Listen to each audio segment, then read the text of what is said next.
So I really think if you're doing marketing correctly and you're really leveraging creators, you don't look at them as an earned media vehicle. You look at them as the vehicle that pushes quite literally everything forward.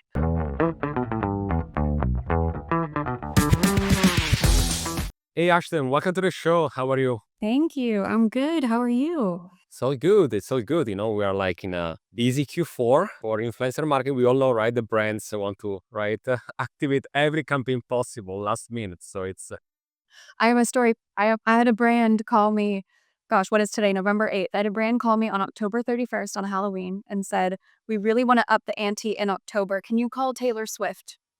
okay. Sure. That's Absolutely. I have it on my phone here on my, like messages and oh my God, yes, sometimes that happens. And, maybe we can also, talk about a bit more how to, organize in the proper way, right? Campaigns so that expectations are met, right, on both sides. But before we get started, right, and we get in the ins and out of the episode today, can you please tell us a bit more about yourself? And we use this thing called the map. Basically, it's divided in three different sections. It's the mission. So basically, what do you aim to achieve with your work? The achievements, anything that you're really proud of, notable milestones could be in your life, career, or both, if you want. And the last one is the purpose. So why do you do what you do? Yeah, I love that. So my mission and what I'm after is really, I think, restore the integrity of marketing. I think that there's been so much amazing marketing tech innovation, especially in digital in the last 15 years. But I fear that maybe Facebook and Google, like traditional ads through Facebook and Google, have led a lot of people to lose their way and kind of lose the creativity and the human touch of brands. And I think that that's being restored through creators, and I'm so passionate about that. In terms of achievements, gosh, professionally, I think, I was really, really lucky to be in the right place at the right time with Seed Beauty, which incubated the Kardashian brands and ColourPop, which really understood creators and earned media value before most. And so now kind of my life's work is tied to that way of marketing. Personal achievements, I think you could probably tell in my background, I live in Paris and I'm really, really proud of that and love that aspect of my life. I spend a good amount of time in California throughout the year still though. And then in terms of, what I'm looking to do is get creators paid for their work. Get creators paid for their work and match brands with the right creators. I'm really, really passionate about that. And what's that saying that like if you woke up tomorrow and you didn't need a job, what would you do? I would still do this. I really would. Love it. And, also congrats again, moving to Paris. What I say all the time is that I think it's everyone, if they can, they should go around the world and work from different places, learn about other cultures, different point of views. There is so much like to learn. Many times I do realize that people maybe don't leave their country and they somehow like, they're only looking at things in one way and, only going around talking with different people, different cultures, you can really learn a lot again for your personal life, but also business related, right? So that's great that you're doing that. And so I would like to start, talking about marketing in general, and you like describe it as like a solar system, right? If I recall correct, like there was this like analogy with that. And can you tell me a bit more, like first of all, like why do you envision it like that, and then in this framework specifically, what is the role of influencer marketing? Yeah, definitely. So I really think influencers and creators are kind of like the sun. They are the center of that solar system and that I think they power every channel. So I think where a lot of brands and businesses are new to this, they think, oh, influencer and creators are a channel. And I don't think that at all. I think they power everything because yes, they have the earned media aspect and that they're amplifying a message or they're amplifying a brand. But in terms of creative direction, in terms of producing assets, it far exceeds what can be done in the earned media lane, meaning it powers owned media and then it also powers paid media and all of the channels under that subset. So I really think if you are doing marketing correctly and you're really leveraging creators, you don't look at them as an earned media vehicle. You look at them as the vehicle that pushes quite literally everything forward. Do you think that now every brand is getting it, or like is there still like room for improvement there? Because again, I've been working in influencer marketing for 10 years, and 10 years ago the question was like, what is influencer marketing, right? And then 5 years ago was like, okay, tell me more. And now it's like, what is going to be the ROI? And these are some of the brands that are getting it, but there are still others, right? They're still trying to right navigate it. So, what is your experience in on that? Yeah, I think the top 20% of brands in whatever category or vertical they're in get it very well. And then I think everyone else is, as you said, they understand it's important. They understand they should be trying it, but I don't think they understand the role. So like you even touched on, what is the ROI? That's the question I get all the time of, in the paid partnership lane or even in the gifting lane, right? Because gifting costs money. But in the paid partnership lane, okay, I hired this creator and I paid them, I'm just making it up, $5,000. What did they generate for me in sales? But it's so much more than that. And I think I think that's like the Facebook and Google way of thinking of like, oh, let me track every little thing and be able to attribute revenue back. But that's not really how you should look at it. You should look at it as how strong was the piece of content? Where else could I use the piece of content with usage rates, of course? What did it do in terms of credibility, in terms of authority, in terms of engagements, in terms of discoverability, right? There's so much more than just I put 5,000 in, what did I get out? I think that's really like a ROAS way of thinking. And by the way, I used to be like a ROAS monster. So I am a recovering performance marketer, which I think helps me really kind of get brands on this journey because when they speak that way, I think I used to be you. I used to just say, I put this amount in. What did I get back? Okay. And then my thinking really changed. Oh yeah, totally spot on. Like as you said, many brands are still looking at, okay, if I put one, how much they get out, and they do not sometimes, unfortunately, focus or realize that. As you said, there is much more, right? You have content that you can reuse. You have the comment section that you can read and learn about, like what your customer are thinking about your product. Like there is again so much, right? And so, hopefully, right, in maybe it's gonna take a bit more, but hopefully we're gonna get to a direction where brands understand that they don't want to use influencer marketing as just, again, as you said, it would be Facebook ads or Google ads, right? So that is also like our role, right, to educate them and basically bring into this journey together. So tell me a bit more like about that. How do you help, on two sides, maybe the clients, right, and brands, but also creators. Which one do you like to like start with? Oh God, that is I've never been asked that question. That's a great question. I would say I really like to start with the brands because I spent my whole career prior to founding GateMaker on the brand side. So I've never worked at an agency. I've never worked as an external partner before founding my own, which is like hilarious.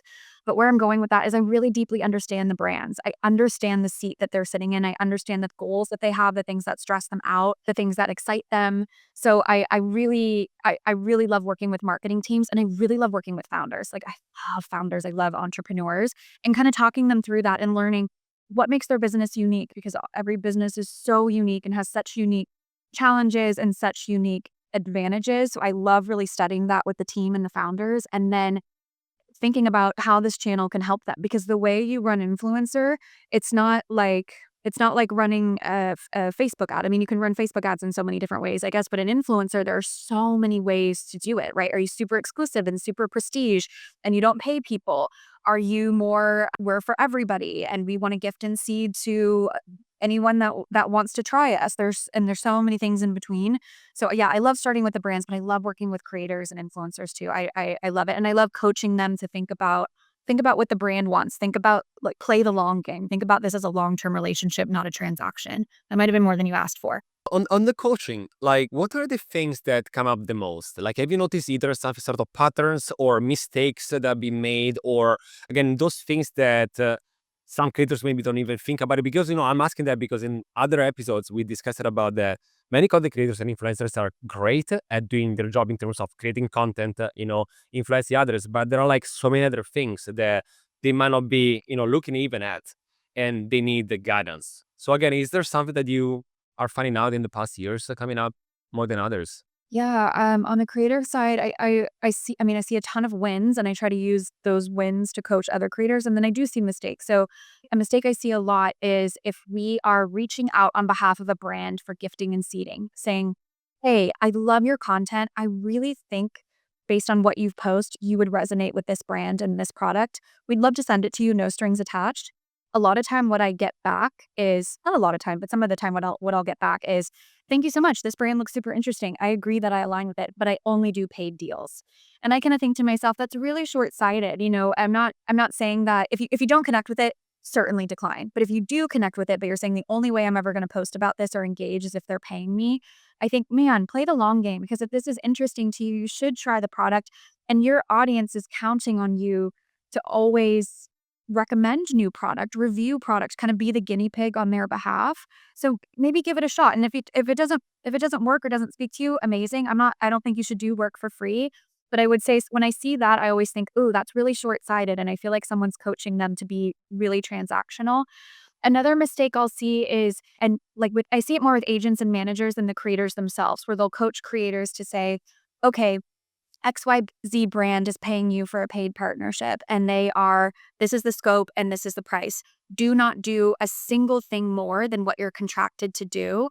And I always say, oh my gosh, it goes such a long way if a brand says, hey, we're paying you for an Instagram reel and a TikTok and one story post. If you, like, shout them out in another reel, it could even be, like, less than 5 seconds of something else you are making, or you give them a couple stories with a swipe up or just even a story shout out if it's in your everyday routine. 1, it means so much to the brands, but 2, they notice that, and it's gonna make them wanna book you again. So, I think sometimes agents and managers will coach the creators and say, "If you're not getting paid for it, don't do it." But I think that's really short-term thinking, kind of like it would be like an employee saying, I'm paid to work 8 hours a day, so the minute that clock hits 5, I'm out of here." And I always think, in theory, yes, but if you stayed 15 minutes later one day just to help out with something, you're probably more likely to get promoted. It kind of works the same in the creator lane. So I certainly don't believe in free work, but I do believe about in surprise and delight and do a little bit more than what people are expecting of you because it will just take you further. Especially because it's so competitive these days, right? Yeah. Like to get noticed in like this like group of people that, and again, I agree with you. Like you should be paid for everything, absolutely. But again, as you said, maybe an extra shout out here, another little things there. What is gonna make you maybe be renewed for another agreement, another work right in the future because you did the extra mile. And again, sometimes, as you said, the extra mile doesn't have to be crazy hours or crazy work that is not going to be unpaid. It's the little thing. Could be sometimes just like even like an email that is going to thank maybe the brand again for the opportunity. Like these small things, right? That at the end of the day, as you said, it's long term. And as in every work, it's about building a relationship, building your persona, your personal branding. That takes time. It's not going to be like overnight, right? Success type of things. It takes years and years to get to the point, right? Exactly. And on that note, with this whole notion of I don't talk about brands unless I'm paid. Well, I would say, well, how do you think the brands discover you? They discover you because you tag them and you make content about them. Like that's how their marketing team finds you in a sea of hundreds of thousands of viable options. So I would say, like, also, if your dream is to collaborate with, I'm just making it up, maybe because Paris, I don't know. If your dream is to collaborate with Saint Laurent, you should make content about them and you should try to emulate their aesthetic and try to be noticed by their marketing team and I think you'll have a much better chance of it happening. Is your brand ready to amplify its reach? Well, the Influencer Marketing Factory is here for you. We are a global influencer marketing agency helping brands ignite their growth. From influencer identification to campaign strategy, handling legalities and agreements, to managing shipping and logistics, we got you all covered. We work with hundreds of brands across different verticals, from Fortune 500 companies to direct-to-consumer brands. And we don't just stop there. With detailed ROI analysis, we help brands like yours measure success, transforming impressions into conversions. You can find us at theinfluencermarketingfactory.com or just searching the Influencer Marketing Factory on Google. Especially because they know that you're going to be even more natural and authentic when it comes to the message there because you really love the product even if you're not paid, right? And then as you said, whenever brands are looking for and they do scouting and look for UGC and everything, right? Or maybe it happens also that you might do a content totally for free just because not even asked by the brand. You're doing that because you love the product. They might even just like get back to you and be like, we love this one, this video that you made about us. Can we pay the media rights, right, to maybe use it somewhere else? And again, like it's a win-win, right? Because and then you get discovered even more, getting more opportunities. So That's exactly right. That is like you hit the nail on the head. and so on the brand's perspective instead, right? Because it is for the creators. Brands again, they have like so many options these days, right? As we said before, we have paid affiliate marketing, and now there is a lot of social commerce happening, especially on TikTok Shop. As you said, the gifting, seeding, right? There is so much. How can they find? I don't know if we can say perfect balance. It's a bit difficult, right? In marketing, it's a perfect balance. But are you noticing like sort of like splitting budgets towards certain things in particular? Are brands trying different things at the same time? All the time there is the Pareto principle, that 80-20, right? So I'm trying to figure out if brands are doing 80-20 these days. Are they trying to do 20-20, 20-20-20, like, and trying to split them out? Like, what are you seeing happening these days? Yeah, I'm seeing completely different ratios across the board based on where the brand is in their awareness journey and their affinity journey. So, I'll give you two examples. Let's say you're a skincare brand, which is like, one of the fastest growing categories right now. And I certainly think there are more innovations to be had in skincare, but it is a very competitive place to go. Yeah.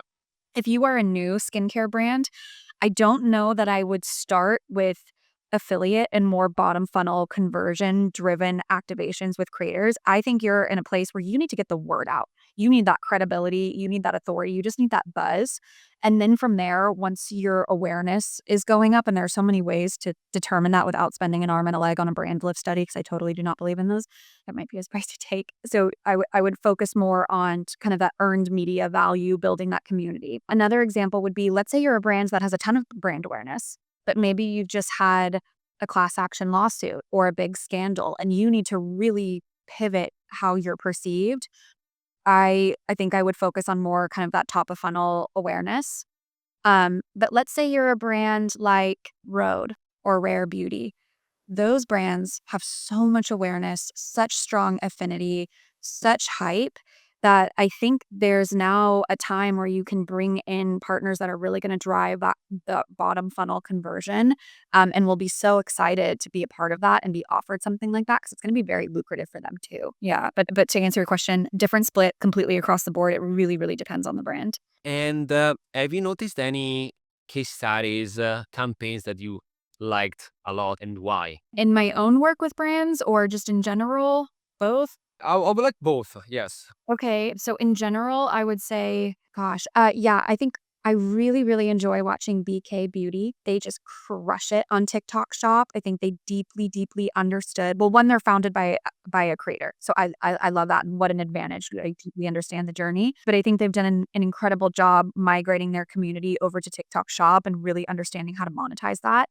So I think they're one of the best in class and like a master class at that. In terms of my own work, a case study that I love is Milk Makeup. Milk Makeup, we aided them in the launch of an incredible new innovation called Cooling Water Jelly Tint. So it's like a really innovative jelly lip and cheek stain. Incredible. And we really took an earned media route to that launch, in the sense that we were seeding and gifting to influencers that we felt were perfect for this launch. Like, we did a scorecard on them of like likelihood to post, likelihood to retain, likelihood to connect with the product. And what ended up happening from a content perspective was it went viral in a way that you would not even believe on TikTok. And they sold out every single Sephora worldwide, not nationwide, worldwide. And that was simply from a gifting and seeding campaign where we did not brief the creators. We said, talk about it however you want to talk about it. And it was incredible. And because of these, you said, finding the right people, right? The scorecards and everything.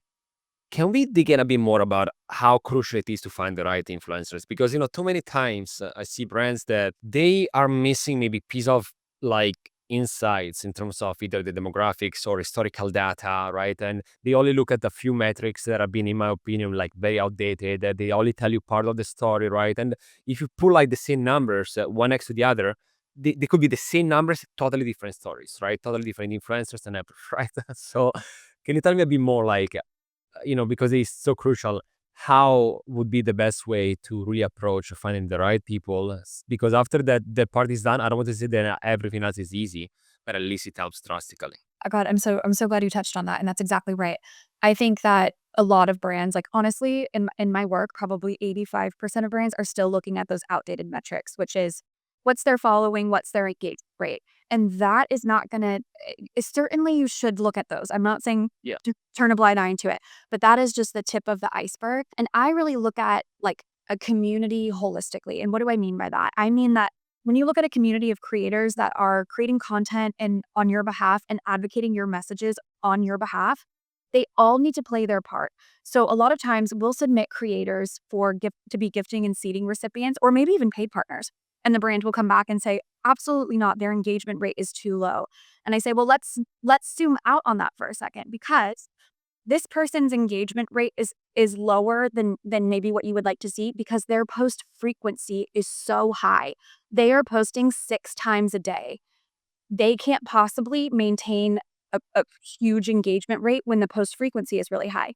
Conversely, maybe somebody with a very, very high engagement rate is posting less, but they both have their place. Like they both have their place in making up the community. And then, of course, the obvious things of maybe they're really, really niche down and what you are selling and what you are offering is so aligned with what their content is about that needs to count for something outside of, the kind of vanity metrics, as I call them. And a story I always love to tell is I remember at ColourPop we did a lot of influencer collaborations where we would have people kind of put their name and develop product with us. And there was a collaboration that we did with a YouTuber that was really niche and at the time had less than 500,000 subscribers. About a year prior, there was a collaboration with a Instagram personality that had millions and millions of followers. The person with the millions and millions of followers, I believe there's still inventory to this day that hasn't sold through. The person with sub 500,000 followers that was only predominantly active on YouTube, they sold out within 3 minutes. So you can't, and I think the engagement rates were comparable. So there's so much more there to look at than just kind of those top line metrics. Totally, especially because this is what I say all the time, okay? Engagement rate is just a number, okay? The quantitative aspects doesn't tell you anything. And I say this example all the time. You might have someone with 3 comments, okay? But each comment, it is Yes. very specific, 5 lines of comments about like everything, And then you have another one with 10 comments and they're emoji comments, okay? The engagement rate is going to be higher on the one with the emoji comments only because there are more. It doesn't mean they are better or they are insightful, right? So again, I say all the time, take that with a, all the time with the perspective that is only telling you us very small part of the story. These days it's so easy to buy likes, buy comments, buy whatever, right? Also, there is another thing to take in consideration. And so I know that maybe engagement pods are not a thing anymore, but they used to be, right? So just to say again, I think the brands have to take the time and like doing their own work and really look at the qualitative part and not anymore, as you said, the vanity metrics. They were okay maybe 10 years ago, but not anymore, right? It's time to change on that. I think the other thing too is I see a lot from brands that will say, I sell skincare, so I only want to partner with skincare creators. And I'm like, Yeah, why? but everybody uses skincare to some degree. Exactly. So like chefs, stay-at-home moms, yoga instructors. So yeah, I see that a lot where it's like, no, I'm skincare, so I don't want to work with beauty. Or no, I'm hair, I don't want to work with lifestyle. And it's like, but you absolutely should. Everyone washes their hair. Exactly. It could be the same for like, food and recipes. Not only chefs cook, everyone cooks at home. And actually you can get a different, like a part of society, right? That might even touch sometimes. Times they are completely different. But as you said, everyone needs like skincare or like, product for their hair. They had to eat something and drink something, right? And no matter who you are or your career, you still do that. And still continue on this, like, because again, we said how important it is for brands to look at creators. Let's say that they identify them, right? The next step it is to reach out, right, to creators. What would be some of the best do's and don'ts, like some of the best do's and things to avoid, in your opinion, when again you're a brand you reach out to, right? In the past we discussed about, of course, as a creator should never just bulk email a bunch of brands without a connection. The same also, right? It should be from the brand just randomly like sending a bunch of emails to people. But is there anything else that you would recommend? Like you are a brand reaching out to a type of influencers and creators once you selected them. One thing I see all the time is if you tell a creator you really love their content, I hope you really love their content. Yeah. Like, I hope you've liked something before. I hope you've commented on something before. Maybe you even follow them. You don't need to follow all of them. And I hope you've actually really watched it because they can tell when they're getting a generic message versus like a canned message. The other thing I would say is, as a brand, one thing I hear all the time is, why would I pay or reach out to people that are already talking about me? And I think, oh my goodness, because you want to show that reciprocity and you want to keep them and keep them from being poached by a competitor that will pay more attention to them. And if they're showing you love, you need to do it back. But I hear that more than you would think of, like, well, they're already talking about me, so let me find new people. It's like not necessarily. Or I'll have a lot of brands that are really, really focused on acquisition. So it's like, I need to be adding new people to my community. I need to be gifting and seeding like crazy. And I think oh my gosh, but you already have 10,000 people in your community. What are you doing with those? Because the best community members you are going to get are the ones you already have, and take really good care of them before you start onboarding in droves. So I see that a lot too, where you see it with companies, with customers, right? Where acquisition becomes a band-aid for a retention issue. The same is true for creators and communities. Totally. Like, it's similar to when it comes to SaaS businesses. In the past years, it was all about acquisition. And then they realized that, wait, let's focus on retention and churn rate. Because if we're able to keep our current customers happy, we all know that it's easier and cheaper to upgrade an existing customer and keep it there for a longer time than all the time having to, right? The same exactly should be also for influencer marketing. If it works for other branch of marketing, why not also adapting the same concept, right? That kind of universal on that, right? And is there anything else that I didn't ask you today that you are excited about in the industry? Something maybe is coming up soon, or something that you're closely looking at these days that you would like to share with us? I'm really, really into live selling and live shopping. I don't think that that's new, but I do think the prevalence of that and the dominance of that is going to be new to the US market in terms of how serious it is and how mainstream it's going to become. I always say what's happening east is always going to come west. So I always study China and Chinese social media and what's happening over there. So it's just inevitable. I don't think we've even cracked even just a little bit of what's going to happen, but I believe in it very deeply. You know what is funny? Half an hour ago, I posted a video on LinkedIn about live stream shopping. Just half an hour ago. I also be following that like in China a long time. I sometimes look at different apps. There are so many apps. There are so many studios, right? Where actually there are academies where you become a host of live shopping, right? Because it's so much different than doing content creation. You have to talk for 6 hours, 8 hours nonstop and showing products. It's such a different world, but I also been looking at it like closely. So I'm glad that you're also doing the same, because what I see all the time, it could be the future for many other countries, is the present and the past for China, Indonesia, and many other places in the world. Ashton, thank you so much for joining me today. This was fantastic. Thank you so much for sharing all your knowledge with us, all the achievements, and wishing you best of luck with life in Paris, with work and everything. Oh, thank you. Well, thank you for having me. It was such a pleasure. Absolutely. Thank you so much. This was the Influence Factor by the Influencer Marketing Factory, and I'll see you next week.